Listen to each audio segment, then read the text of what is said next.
Welcome back and good morning, ladies, gents and Pikachus, to another episode of the analysis and breakdown of the Quran of the Muslims. Yes, we're at episode 100 and I will be gleefully breaking down everything we have gone through previously right up to the current point we are at, Allah's guarded secret, which is the most interesting and important piece of Allah's doctrine, his word in Arabic.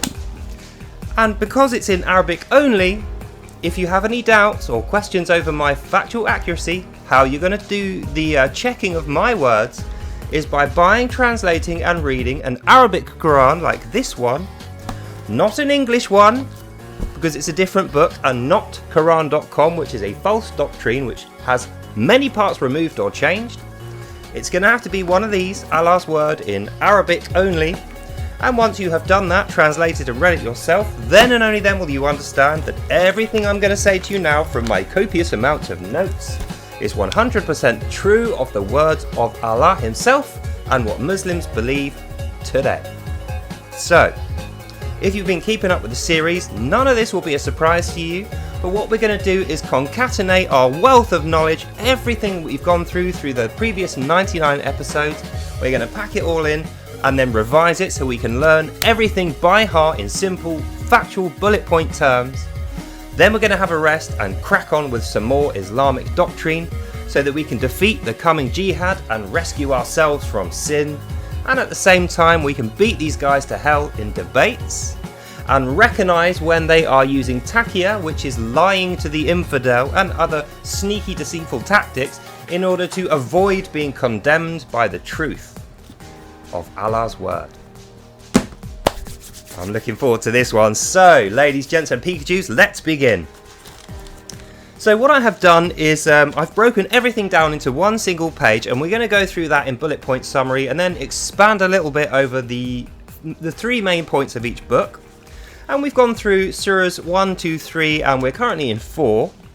But I feel like 4 so far has been the most important, even though it's cleverly disguised in the Book of Women, which is very different to the one you'll find on Quran.com, by the way. Oh yes, Allah knows that hardly anyone across the world speaks Arabic who isn't part of the Islamic faith, and that is why he has hidden Allah's guarded secret in here. And we know from the things that he has said that his guarded secret is the difference between this one here in Arabic and this one here in English. So if we subtract this from this, the piece we are left with is Allah's little secret, and that's the thing we're going to get towards so we can understand and we can protect ourselves from it. That's the Holy Jihad, the end times genocidal prophecy in which all the non-believers and infidels are separated from their heads and killed by Muslims in the upcoming war, which is what a jihad is, leading to the creation of Allah's paradise and the correction of history back towards what Allah said it should have always been, a one nation of solely Muslims. Without denominations, no Sunni, Shia, Salafist or Alawite. None of these things should have happened. Allah said a nation of one group of Muslims, Jews, Christians, atheists, polytheists, pagans and atheists are all dead. And then it's only Muslims he has to deal with. So, first of all, we started with Al-Fatiya, which is the first surah, although it's not really a full book, it's 7 sentences, and the contents of Al-Fatiya is Allah's great, powerful, merciful, and all-knowing and wise. He predetermines everything and ordains every man's path when they're born, all the way up to their death, where they will reconvene with him. So we're not going to go into too much detail about that, because I think it's a load of rubbish, and it's only 7 sentences long, so we'll dispense with that immediately. Sorry, Muslims. I'm not worshipping enough. But I don't worship Allah. I think he is Satan. So that's why I'm not going to do that. So we move on to Al-Baqarah, which is surah number 2. And what we find in surah number 2, Al-Baqarah, is upfront information before meeting the prophets, which will eventually be known as the prophets of Islam. This is the reason they call themselves Abrahamic monotheists, despite the fact that that's highly debatable now that we know what we're dealing with. So he starts off with Allah talking about events in narration. He's not quoted him, he's not quoting himself in speech bubbles. He's narrating the events of the books that are to come after. And part of the things he narrates are things like the Adam and Eve story, how Adam's first encounter with Allah goes, and then Adam, Eve, Allah and his angels are thrown out of heaven. Although he doesn't expressly say this, we know this to be the case because he can't ever get back in.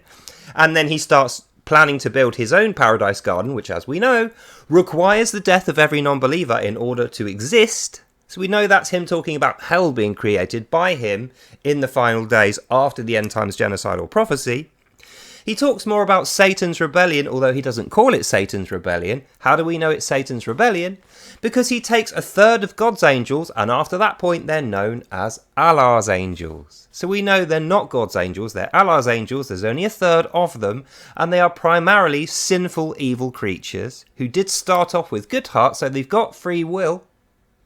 But they go bad, they follow him out of the garden, and they are attacking and diseasing man for the rest of time until they are admonished by the Holy One at the end.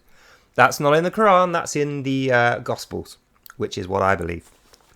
Finally, in Al-Baqarah, we reach the covenant. The children of Israel get a mention. And the reason the covenant is mentioned is not so that the Jews can be propped up. It's the opposite. It's so that Allah can say that was actually false. The covenant's with him. Despite the fact that his book was written fairly recently, and the Torah is 1,000 years plus older, and is more accurate and more factual sources in history have been found to support the Torah, the reason Allah mentions this is so that he can cancel off that, and it is therefore his New Testament, the new gospel of Allah. That's what this book represents. So with that in mind, let's have a little talk about Al-Baqarah. So the first thing that happens at the beginning of the book, after Allah has extolled his own virtues of being great and wise and powerful and merciful and all-knowing and predestining everyone's path, then he flips the script on his own words and kind of proves that he doesn't predestine everything by meeting Adam in the Garden of Eden. Now, the Garden of Eden is not Allah's paradise. He never describes it as Allah's paradise. He describes it as the Garden of Eden. And in the Garden of Eden, he happens upon Adam and Eve. So we know he didn't create the garden or Adam and Eve. And then he reveals, and I quote, hidden secrets of heaven and earth to Adam. So they were hidden from him as well, and he somehow found them out. And because he has done this, then he tries to get Adam to dominate all the other angels and beings in Eden, get them to bow down to Adam, which they don't. That is the reason they get ejected from heaven by someone. You know, we're not told who that is. But we are told that it is Satan that leads him down. So from this we can tell with our logical minds, because we are not bound by the brainwashing of Allah, we can tell that in the beginning, Adam and Eve were both good and didn't have any inclination towards sin. They were quite happy with the Garden of Eden that God had set forth for them, and their lives there were happy and sinless, and they were innocent. But with innocence comes naivety, and they were open to being tricked in a debate with Allah, who is very deceitful and calls himself the greatest of deceivers. And we know this to be true from his interactions with Adam. So what does he do with Adam? Well, he meets Adam. He surrounds him with Allah's angels, which we know are the rebellious angels, who go away from God because Allah, who I think is Satan, deceives them. So they surround Adam and they say to Adam, you're pretty stupid, aren't you, Adam? You don't really know a lot. You're just a puny little man. You know, you're away from your wife. We've surrounded you. We're going to bully you. But you can escape the bullying if you learn these hidden secrets that I'm going to tell you, says Allah in the book. And the hidden secrets of heaven and earth are coming from the tree of the knowledge of good and evil. Even though this isn't directly... there's not many details of this in the Quran. There is enough detail to tell that Satan or Allah, he doesn't know these things to begin with. He learns of the hidden secrets of heaven and earth from eating the fruit from the tree. And then he is gleeful and actually cheers himself on like he's scored a cup final goal or something after he tricks Adam with these secrets into becoming a rebellious creature in the eyes of God who creates Eden, which is not Allah. So what happens then is him, Eve, Allah and his angels are thrown out of heaven, led down by Satan. So this is the part we know Allah and Satan are the same character, because straight after they get led down, the first thing that happens is Allah is there with Adam and they start talking to each other. So if Satan is the one that led them down from the Garden of Eden and they can't ever get back in, why doesn't he appear in the story anymore? It's because Allah and Satan are synonymous with one another. But Allah, when he appears as Satan, calls himself Satan. And when he's talking to humans trying to deceive them, because remember, he calls himself the greatest of deceivers, he's wearing a disguise, and the disguise is Allah. And that's why he later says, Allah's got to be God, Allah's done all the creating, Allah's the one you want to worship, if you don't, I'll kill you. which is something you would expect Satan to say. Threats of violence, threats of death, wanting everyone to worship him despite he hasn't done anything yet. He hasn't done anything. He's just a curse. Whereas if we read the earlier books, the Gospels, and even the Tanakh, which is where the Old Testament comes from, the book of the Jews, in that book, the first thing that happens is Genesis. God creates the world, the universe, light, dark, sun, moon, stars, plants, animals, fish, birds, and humans. But he places humans in Eden, whereas the creatures are already running about on Earth. Eden is specifically for humans, and God's initial plan is for humanity to populate and inhabit only Eden and live alongside him. And that's what was supposed to happen. But this was wrecked because some of the inhabitants of Eden were then threatened by Adam being under the influence of Allah and his angels, and God, being a fair-minded soul like he is, has to throw them out. He can't show mercy on these guys. He can't show mercy on Adam or the angels of Allah because they've been so rebellious that they've actually offered violence to his other creatures in Eden, and this is a massive sin. That's original sin. So God's pretty annoyed with this, and he doesn't like it. It's not ideal. And obviously the plan has now changed because his plan was for Adam and Eve and all the other creatures of Eden to use their free will to propagate and naturally grow and learn his wisdom in their own time in this sinless, innocent, joyful setting of Eden. But then Allah comes along and wrecks it for everyone, and God says, get out, you're never coming back. Throws them all out. Satan then leads them down for some reason, despite the fact that Satan doesn't own Eden. And somebody created it who we know is not Allah and hid the secrets because they were hidden from Allah as well. So this is more compelling evidence that Allah and Satan are the same thing under different names. And if we know Allah, in his own words, calls himself the greatest of deceivers, what would you do if you were a great deceiver and you wanted to appear to someone without them recognizing your identity? Well, you'd wear a disguise and you'd use a false name. And that's what we see with Allah and Satan, appearing differently, having different names. But if we use our logical mind and our observation powers, we can say they are the same character with the same moral structures or immoral structures, and they behave in exactly the same way towards God and his creation, which is humans. So Adam and Allah and the angels of Allah who rebelled get thrown out of Eden, along with Eve, because remember, Eve and Adam are married and equal partners. God has ordained this, real God. And what that means is anything that Adam does to sin also includes Eve and her children, and anything Eve and her children do to sin also includes Adam. So in fairness, they all get thrown out because they all participated in the sin. Then they fall to earth. Satan leads them there and then conveniently disappears. And Allah's suddenly there. And he's not called Satan anymore. He looks like Allah. He's there, and the first thing he says to Adam is, you won't be higher than the angels. Even though that was his original promise, he said, well, if I teach you these secrets of heaven and earth, not only will me and my angels not bully you anymore, you'll be above us. You'll literally be like the highest creature in Eden. You'll be truth, beauty, and knowledge. That's what he says to him. But this doesn't happen, so Allah lies about that to Adam, tricks him into original sin, and then celebrates, yeah, I told you I could tell you the hidden secrets. It was me, I knew everything. That's what Allah does. Then they get thrown out, led down by Satan. And the first thing that Allah says to Adam is, you got to find food and water now. I know up in Eden, God was giving you food and water and you didn't have to do anything. You didn't have a job. All you had to do was keep the place nice and enjoy your life with Eve. That's all up in the air and gone now. Now you're on earth. You have to do two things. Find food and water and not get killed by the animals down here.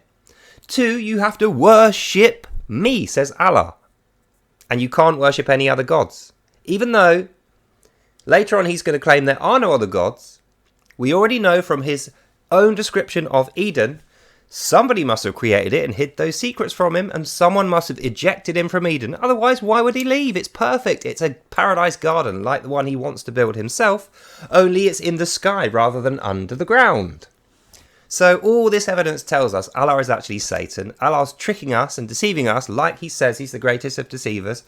And in order that he can get back at God in revenge and spite for kicking him out, he punishes God's creatures because he knows he can't lay a hair or a finger on God. God's almighty, all-powerful, cannot be harmed.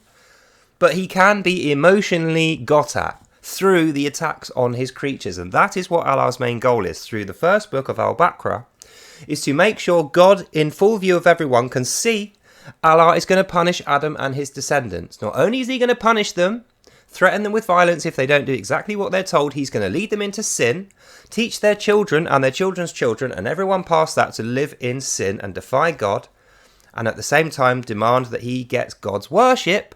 But rather than getting it organically the way God was doing it, God never demanded that anyone worship him. He was just so great and generous and loving that his creatures were worshipping and loving him back. It was reciprocal.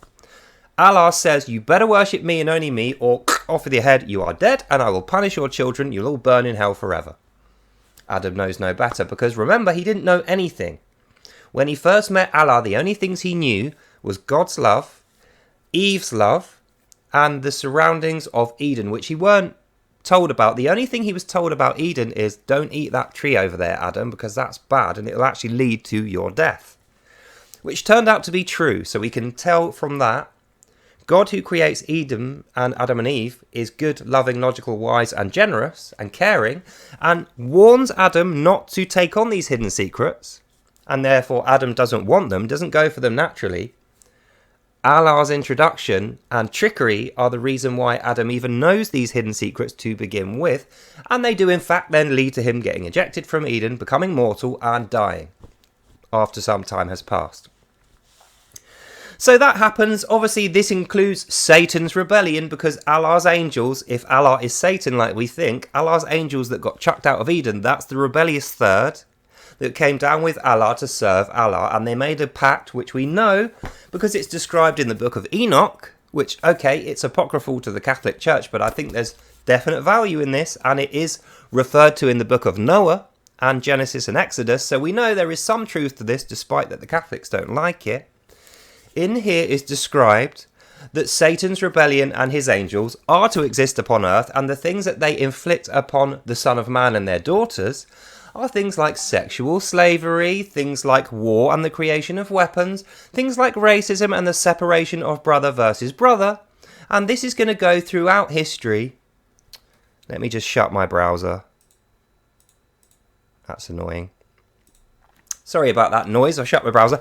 So yeah, as we see throughout history, Allah and his angels inflict all this horrible sin, war, torture, prostitution, the beautification of women in order that they can be sexualized rather than respected as equal people like God originally said. This is all down to Allah and his angels, and we know that this is Allah and his angels who is Satan from the previous evidence and from the evidence in this book. And in fact, there's plenty of stuff in here, the Dead Sea Scrolls, that backs this up as well.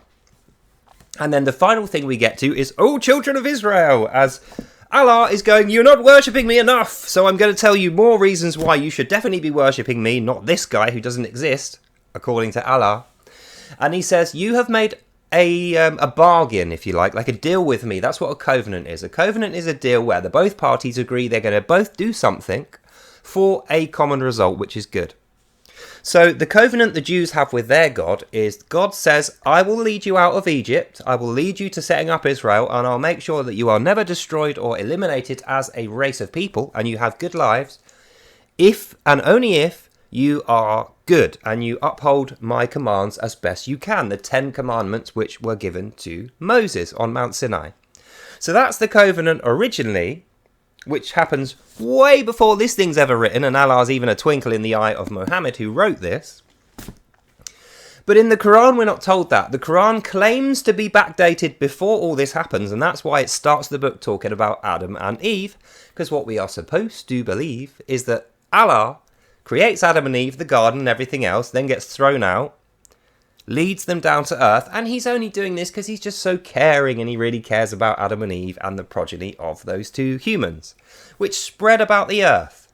But then he drops himself in it because right away after Adam and Eve have dropped to earth, and he's still describing Adam's, curse that he's got to worship Allah, he starts mentioning, oh, children of Israel. And you think, hang on a minute, how is there children of Israel at this point, Allah, when you've just dropped from Eden with Adam and Eve, and you're just setting up, it's not even called Islam yet, you're just making sure Adam knows to worship Allah. You haven't even given him any commands yet, apart from find food and water and avoid death by ferocious animals, and worship you. There's no formalised religion, there's no Quran, there's no Muhammad, there's nothing else, but there's children of Israel. So more compelling evidence that Allah has actually ripped this off from an earlier scripture, the Torah and the Gospels, which are both much earlier than this. And actually, if you are a Christian, like I am, and you've read this, the Holy Bible, there's more compelling evidence in here throughout this book that actually prophesies the coming of evil verse, an evil false doctrine, a false Christ, a false one who claims to be God, but is actually evil and is going to enslave human, punish the Son of Man and his daughters in exactly the same way that we find in the Quran. So that's the end of Al-Baqarah. That's pretty much all you're going to find in there. And what I think it proves is Allah is very, very spiteful and jealous towards God, but hasn't got the power to actually attack God directly. He can't kill God. He can't even harm God. But he's very devious, so he thinks, right, what I'm going to do is change my identity, and then I'm going to go to Adam and Eve, pretending to be their friend, trick them out of Eden so that they're then mortal so that I can kill them. Then I'm going to use them to build up resources and an army of my own. Then I'm going to kill them and send them to hell. And as that army grows, I'm going to use them to kill, O children of Israel. That's how it read to me, because as far as I'm concerned, Allah and Muslims, if you've only just fell to earth and there's only Adam and Eve and there's no other humans, and we know from Al-Imran, later on we're going to find out Allah says when this happened, he created everything as a one nation of Muslims and everyone was Muslims. How is there, O children of Israel, at all? Who created them? Someone created them because they're a thing and they're mentioned in Al-Baqarah. And this is before we hear about Moses. This is another thing that Allah is going to give us some upfront information about. He tells us about Moses. Moses is sinful and evil, and he did this sinful calf sacrifice thing. He's totally evil. We're going to see him later. Yep, he's evil. We're going to kill him. Before we hear about the Moses story. And this is another interesting point, just before we end what Al-Baqarah, the beginning of Al-Baqarah goes into. He slags off Moses before the Moses story, and he says the big evil sin that Moses did was a sacrifice of a calf that was really sinful, because it wasn't to Allah, it wasn't to Allah's specifications. And remember, there's no other gods but Allah. If you're worshipping and sacrificing to another god, this is a great big sin, punishable by beheading and burning in evil fire forever. He tells us this, and the bit about, O children of Israel, 3 verses after Adam and Eve have dropped to the surface. So there's been nothing happen. Adam and Eve haven't had time to have loads and loads of children and populate the earth yet. So this is Allah prophesying, if his words are true and his book is actually first, like he claims, he's prophesying that, O children of Israel, are going to be a thing and that Moses is going to be their prophet. Even though he claims later that Moses is a Muslim and there's nothing to do with Yahweh and the Jews, this gives him away at the beginning of Al-Baqarah. And then they have a whole hadith written about this to explain why that's not the case. So that just tells you, doesn't it? They had to correct it, but they can't, because Allah's word's absolute and you can't change it. So they wrote some hadiths to explain away the bits that don't make sense. And that's the beginning of Al-Baqarah. So then we move on to number 2, the middle of Al-Baqarah, replacing the roots of Judaism and Christianity. Now the reason he does this is because even though he's claiming this is the first thing that happens in the world, Adam and Eve, and it was Allah, we can tell from his writing he's stolen many of the things that he says, many of his parables, many of the events that he's talking about, even Adam and Eve. He's stolen them from the Old Testament, and some of the descriptive language and the more intimate details that he takes are from the Gospels. So you think, okay, whoever wrote this book and made up Allah, Muhammad, has actually read and has some foreknowledge of the Quran, of the Torah and the Gospels.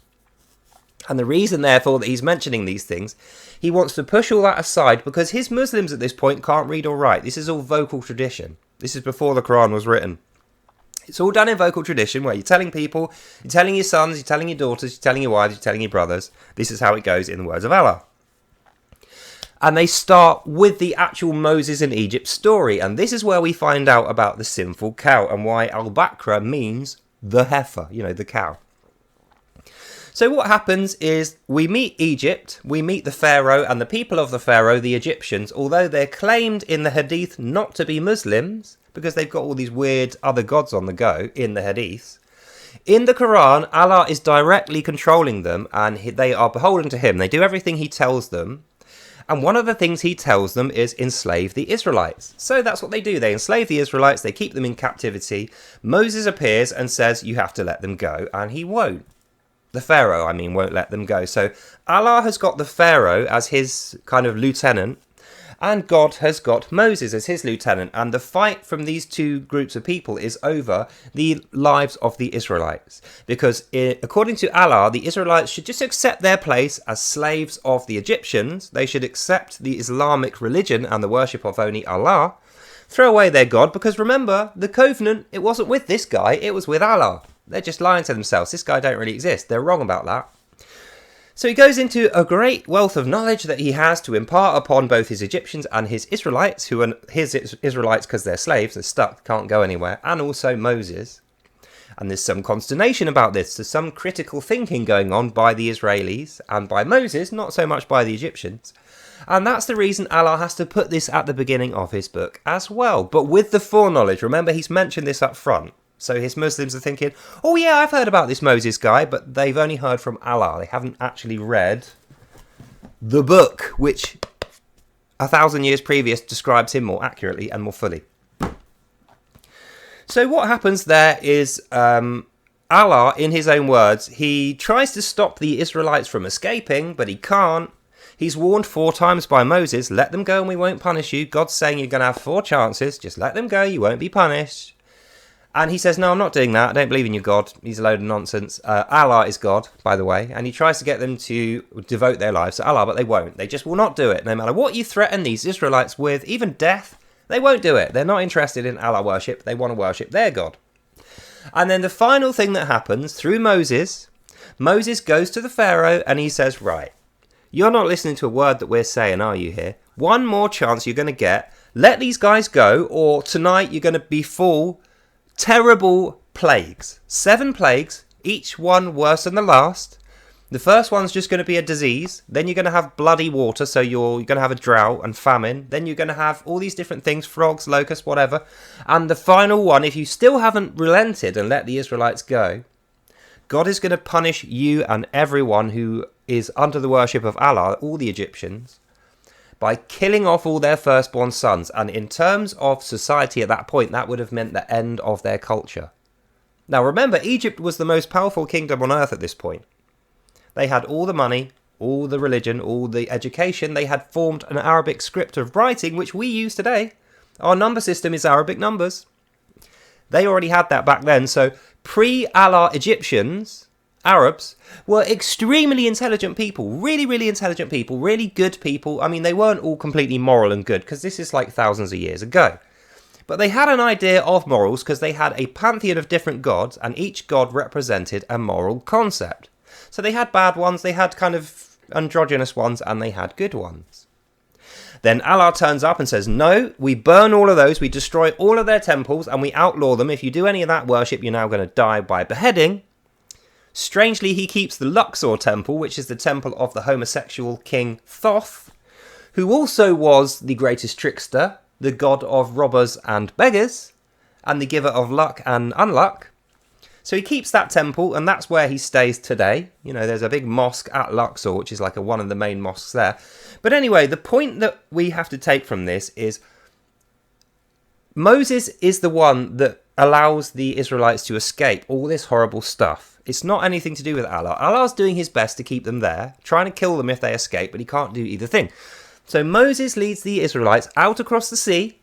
Allah sends a pack of chasing, heavily armoured Egyptian soldiers to go and kill them because they've escaped.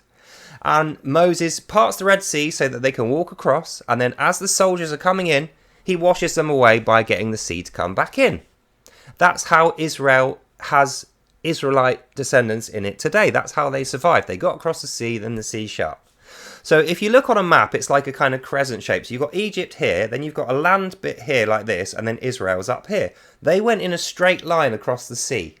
So that's why they had to cross the sea. They needed a quick escape route. They couldn't be traipsing around where heavily armoured soldiers could get them. God was smarter than that. God knew, if I send them across here where there's water, and the heavily armoured soldiers are following them, which is what happened, when the water comes back in, the heavily armoured soldiers will drown because they're covered in really heavy metal armour with swords.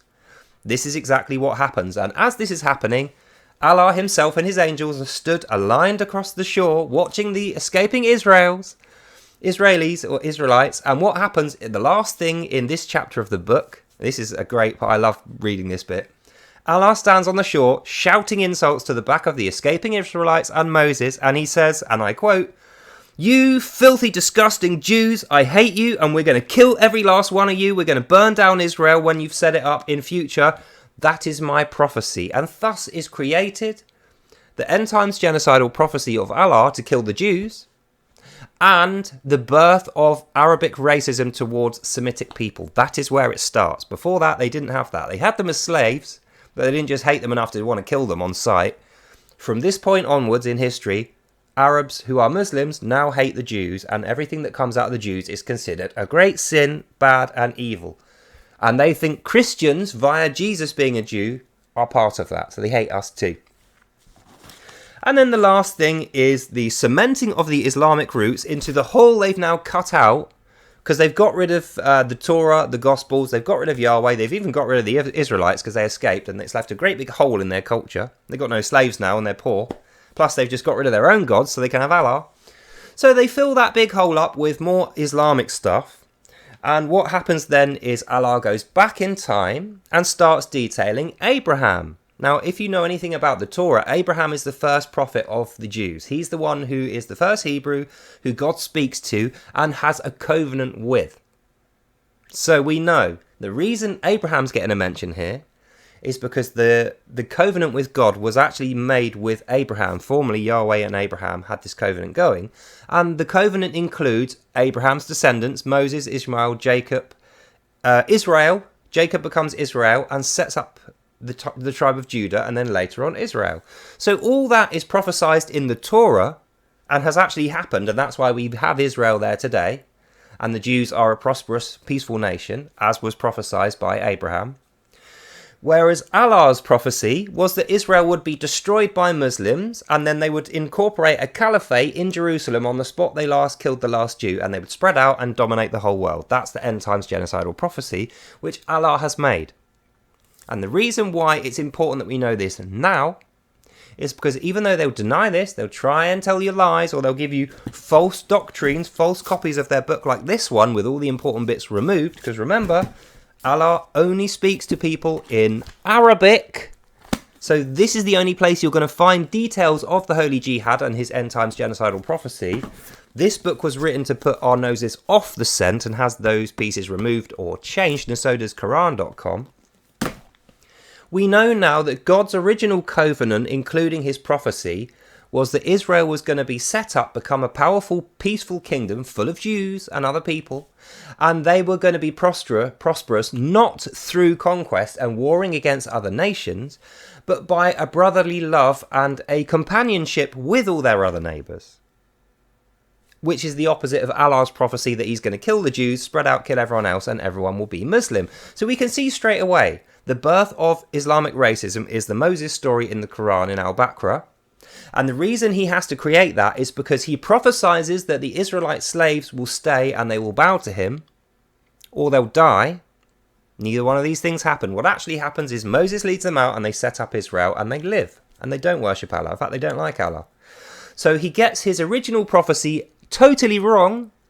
And in order that he can make that right in future, he prophesies his Muslims are going to kill all the Jews, and then everyone who was witness to his original prophecy being wrong. That is the reason why Islamic racism, end times genocidal prophecy, killing Jews and Christians, in my opinion. Then we finally get to the end of Al-Baqarah, which is the Ishmael, Jacob, Moses, and Jesus references. Yes, Jesus gets a mention. And the reason he's mentioning these things, as good lies like to do, is they're giving you little tidbits to build up a picture in your head of a future lie they're going to tell you. So there's truth mixed in there with lies, so that when he's telling you the big lie later on, in your head you think, oh yeah, I can visualise that. I know a little bit about this guy, Ishmael, Jacob, Jesus. I know these guys. And he's going to use those to... that's the canvas he's going to paint his future lies upon, in order that his end times genocidal prophecy can be completed by his Muslims without being interrupted by Israel, Christians, the rest of the world, who obviously he wants to kill. They're the targets of his jihad. And that brings us to the end of Al-Baqarah. So, in conclusion of Al-Baqarah, Al-Baqarah is the birth of his racist ideology against the Jews because they were witnesses to his incorrect prophecy, and they survived him when he wanted to kill them when they were slaves in Egypt. Not only that, their prophecy that the world was going to be peaceful means his prophecy must be wrong if they're still in existence and they're at peace. And that's why they're at war constantly with Israel, the Islamic people. So that's the end of Al-Baqarah, which is Surah 2. So we move on to Surah number 3, which is Al-Imran. So Imran is a prophet. I think actually it's a misspelling of Aaron. I'm not entirely 100% about that, but it's a very similar sounding word. So Aaron was a brother of Moses, who was a younger brother, and he did have an important part in the Torah and is mentioned in the Gospel. So it would make sense if you're copying out of the Gospels and the Old Testament in your own book called the Quran and your Allah that you would mention this guy.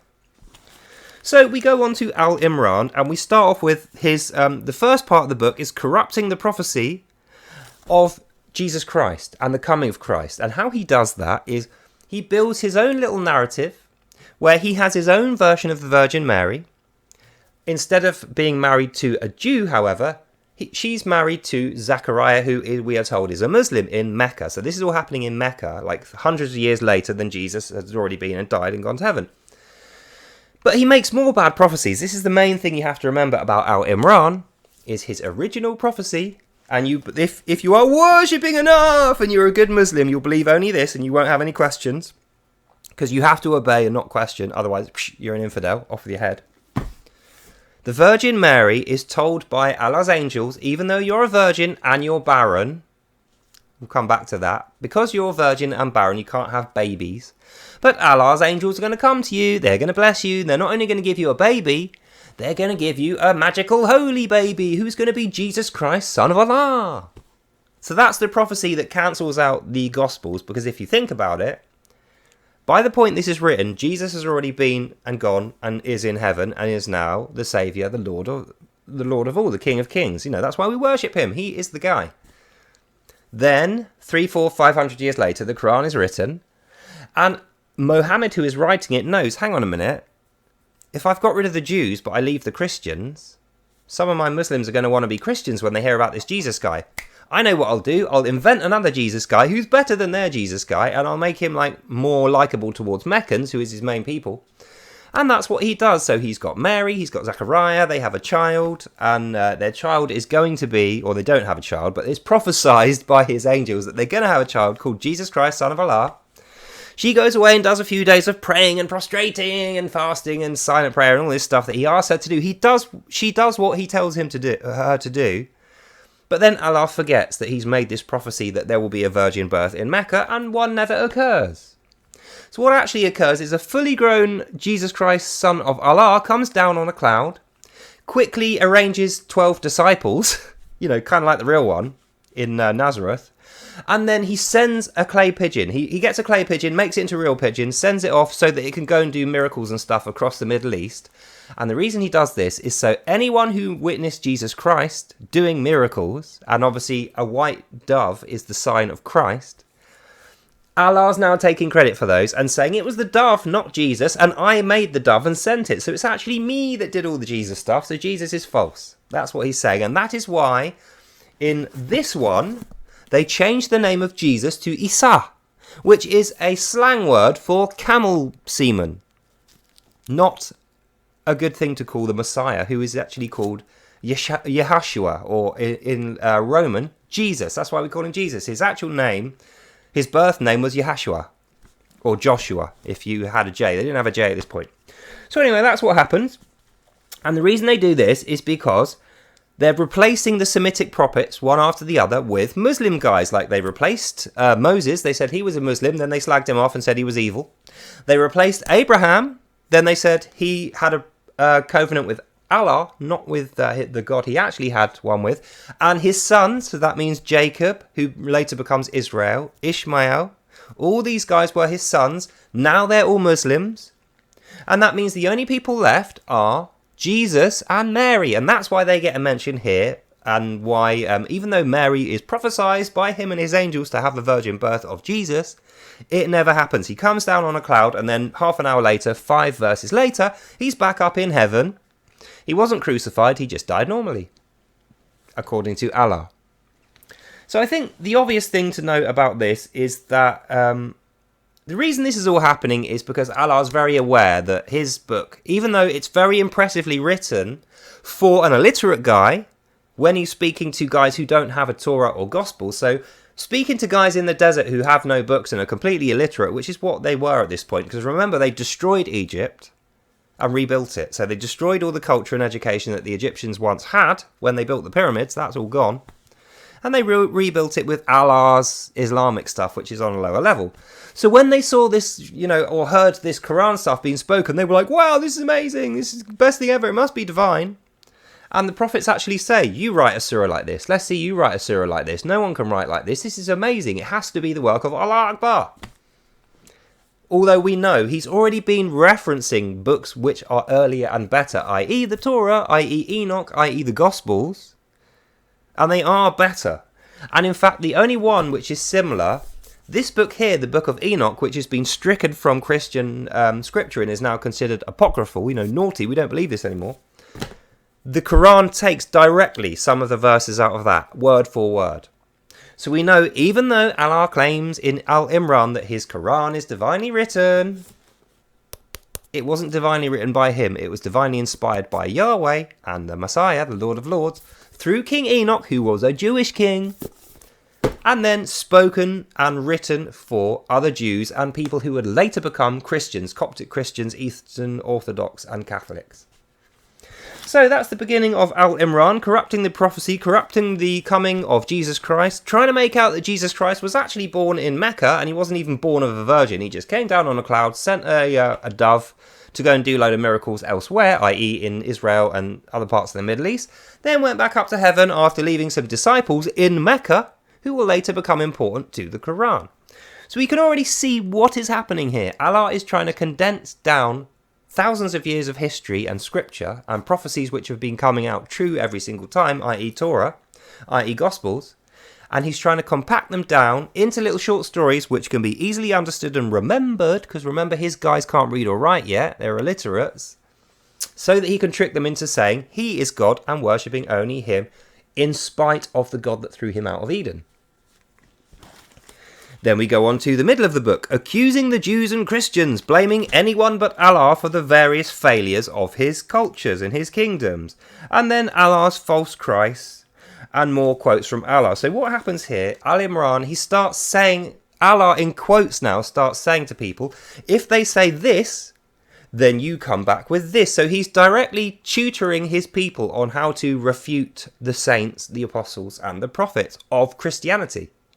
So even though he doesn't directly say it, from that and comparisons with the Dead Sea Scrolls and Enoch, which we know were written beforehand, with all that knowledge and the study that we've done, which I have done a lot of, we know Allah is expecting trouble from Christians and from Jews because they know something he doesn't, and he doesn't like that. So he gives them a list of things to say. When they say this, you say this. When they say this, you say this. So they can have debates. So what does that tell you? Allah's expecting debates to come forth from Jews and Christians who he said don't talk to. So if he said don't talk to them, then given them instructions for debates, he's trying to avoid the debate before it happens, but he knows they'll get into debates eventually. And when they do, they're not allowed to be logical, educated, and truthful. Otherwise, they're infidels. They have to just stick to this, Allah's word, and do exactly what he says. Otherwise, they're not worshipping enough, and they will be killed. And that's the reason why, in my view anyway, and you can check this online, Islam cannot debate with Christianity or Judaism. It just gets flattened every time. Not because they're not intelligent enough to win debates, they are, because their source material is factually wrong, and their doctrine is false. So it's always going to lose. And that's the reason why they can't have a nice, quiet, fair debate where they don't talk over you or swear or try and ad hominem attack you personally like we do. They have to divert onto you. You're ugly and stupid and bad and your t-shirts are rubbish, or you've got a flag up that makes you an evil Zionist. The reason they go off onto these forays into other debates is to take you away from... Hang on a minute, let's continue talking about the Quran of the Muslims and the fact of this book. How is this book real? How is this true? Let's dissect it with an observational, logical eye and find out that this is a load of nonsense. Which is what would happen if they did fairly debate us, so we can't allow that to happen. And that's why in Al-Imran, Allah makes sure if that does happen, it's bad. You treat these guys horribly, you can't show them kindness or humility. If it's infidels, you show them anger, spite and arrogance. And you talk over them, you don't listen to them, you certainly don't pick up on the things they're telling you, because that will make you an infidel. And if you do, off the head you're dead. That's what Allah says in Al-Imran.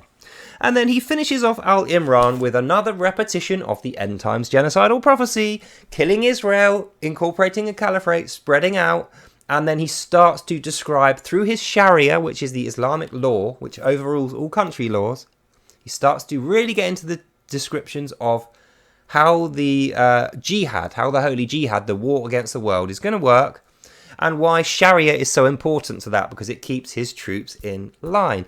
And that is the beginning of the sexism inherent in Islam. Because if you think about war, men are the guys that go to war. If you send 100 men against 100 females, the females will all be killed, if it's a war. So Allah knows enough to know that, and that's why he's militarizing his men, and the women are secondary to that. So the women are only there to make money, to make the dinners, to support the men in their holy jihad, which is his cause, to kill Israel, then the rest of the world, as we know.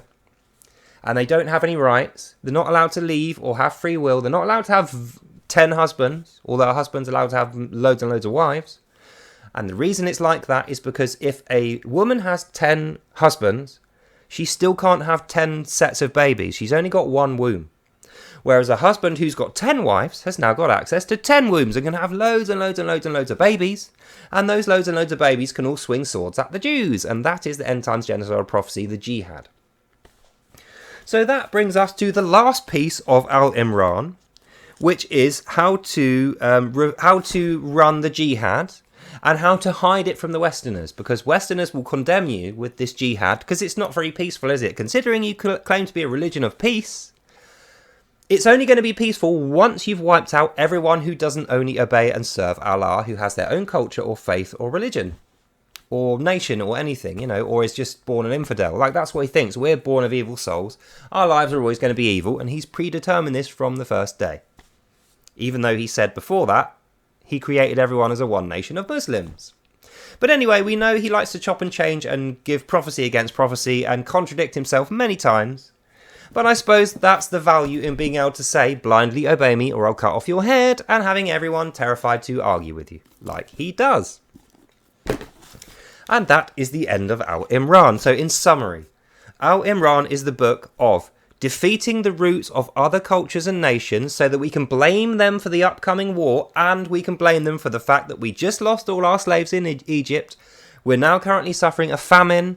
We're having a social depression, education's down, and people are kind of pissed off about this.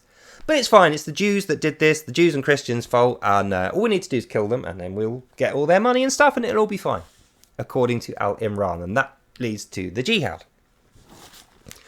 So that brings us on to the final book of the night, Al-Niisa, Surah number 4, which Al-Niisa means women. So you think, we're getting to the bit where he's going to be nice and he's going to pump up the rights of women. He's going to decry people who are horrible to women. That's what you think. And I suppose if you only read the English one, or Quran.com, in a roundabout way, that's what he tries to do, even though it's still not very nice to women. This is still a very sexist, anti-woman book. It is not quite so bad as the word of Allah in Arabic, which is his actual word, which Muslims believe today. So we get into the beginning of Al-Niisa, and the first thing he says is, this is how you get hold of women. You steal them off the street. If they're orphans, you take them. If you invade other countries, you take their wives and daughters, you kill the men, you take the women as slaves. Once they're in your right hand, i.e. you own them now, they're like a tool for you to use. That's why they're in your right hand, so you can use them to make profit. You can till the fields with them.